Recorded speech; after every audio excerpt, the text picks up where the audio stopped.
Mugamba mutya mwenna abali ku channel yaffe eyitibwa Kyayiti YouTube channel yaffe. Kyembasaba mugende mu maaso n'ogyegattako kigenda kuba kirungi nnyo. N'ekirala likinga video kati olunaku olwaleero nzize nammwe abaana abawala abakyala njagadde mbalage entereka y'eddagala naddala eryo eribayamba okwekolako service wansi mu abaana abawala osobola okunoga eddagala eryo nga liri fresh nga bw'oliraba nga lya green n'olitereka bulungi nnyo ne limala wiiki nga 2 oba wiiki emu ng'okozesaako mpola mpola ku nsonga eyo ey'okufunza ey'okuwoomesa wamu n'ey'okuteekayo ebbugumu nga mukitegeera mu abaana abawala muteekeddwa okwekolako service ku nsonga eyo.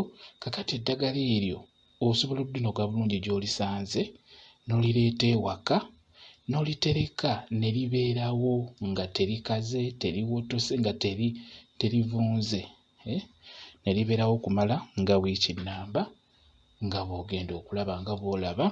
Kati gw'oleeta eddagala nkusaba ng'obadde olina firiigi liteeke mu firiigi nga bw'olaba ndowooza olaba era ago gayitibwa matovu.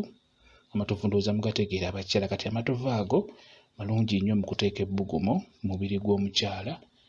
Just ofumba mafumbe n'oteekamu n'eddagala eddala ngenda kuba mbibalaga mu maaso kaawo. Kati eryo liyitibwa mubiri. Omunoga bulungi n'omuleeta n'omuteeka mu firiigi. Oyo ayitibwa kafumitabagenda. Ofunako obukoola nabwo n'obutereka bw'oba olaba obireeta bulungi nga bw'obiraba n'obiteeka mu firiigi nga bwe ngezaako okulaga. Firiigi ebikuuma bulungi nnyo. Gwe bw'olireeta liteeke mu firiigi ku sayidi eyo etakola ice. Omanyi firiigi erinako sayidi ewamu nga wakwasa ice ate ewalala nga tewakwasa ice. Kati liteeke ewatakwasa ice.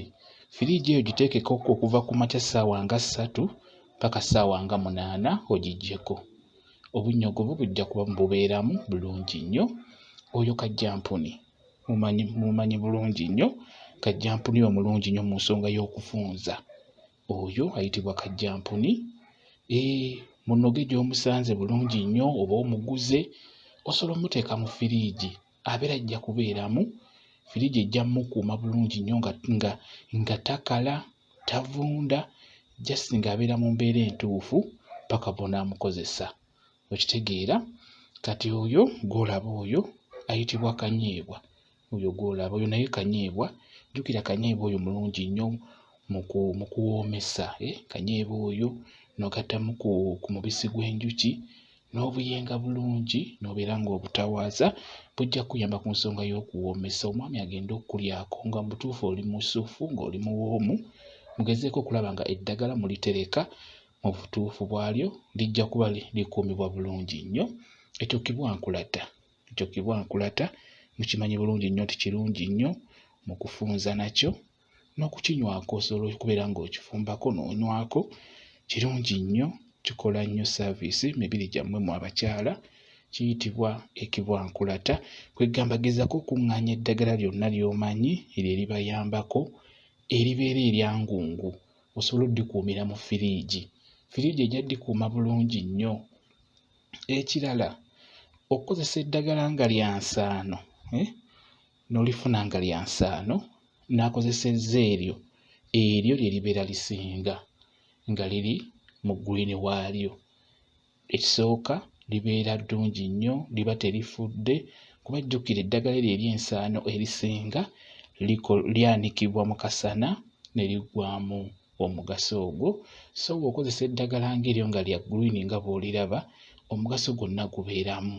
Buli kimu obeera ogenda kifuna ky'obadde olyetaagamu. Kati n'olwekyo kyenjagadde obbalaga mugezeeko okulaba nga munoga eddagala eryo bulungi gy'olisanze oba okuligula olitereke mu firiigi. Lijja kubeeramu terijja kufa obeere ng'onaabako mpola mpola. Osobola okumala wiiki nga 2 nga buli kanaku onaabako emirundi 2 ku makya n'ekawungeezi nga mugenda kwebaka oba kufunza n'onaabako ku makya mu ttuntu n'ekawungeezi. Kigenda kuba kirungi nnyo. Bwe kityo bwe kiri mugezeeko okulaba ng'eddagala mulikuumira mu firiigi lijja kubeerawo bulungi nnyo. Abasinga libasumbuwa enkuuma yaalyo olinoga ne likkalako ne livunda Kati n'olwekyo njagadde mbalage nti eddagala osobola oddikumira mu firiigi ne libeeramu ne liwangaala n'obeera ng'okozesaako mpola mpola mpola mpola, kuba kati eryo limazeemu wiiki 2 naye nga teririna buzibu nga bwe naliteekamu bwe liri. Firiigi ngissaako ku makya kuva ssaawa 3 ne ngiggyako ssaawa 8 olumu ssaawa 9. Obunnyogovu obwo bubeeramu paka ate era ne ngizzaako ku makya ng'obudde bukedde. Bw'otyo bw'obeera okola kigenda kuba kirungi nnyo. Kambawe WhatsApp namba yange. WhatsApp namba yange eri 0777873401.